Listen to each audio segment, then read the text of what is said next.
Our Sarah Kanji is live in Cambridge, hearing from one of the doctors who treated him. Sarah.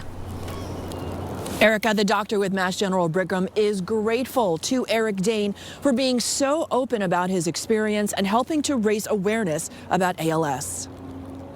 I met Eric maybe a little less than a year ago. Dr. Merit Sukovich leads the Neuroscience Institute at Mass General Brigham.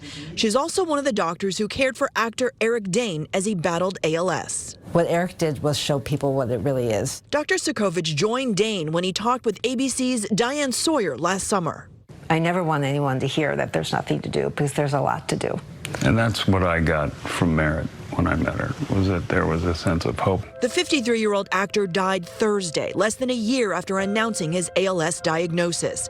Dr. Sukovich is remembering the impact he made on the fight for a cure. And a warm person, so we're all sad here. But I'm trying to remember the good that he did, and the advocacy and the awareness. Dane became one of the more than 30,000 people in the U.S. battling the progressive neurodegenerative disease, and the number of people diagnosed is on the rise. It's a really serious illness. It's getting more common, but it is a solvable illness. People say there's no shortage of ideas. It's really just an underfunded illness. She believes Dane would not want patients to be disheartened by his death. Is there hope?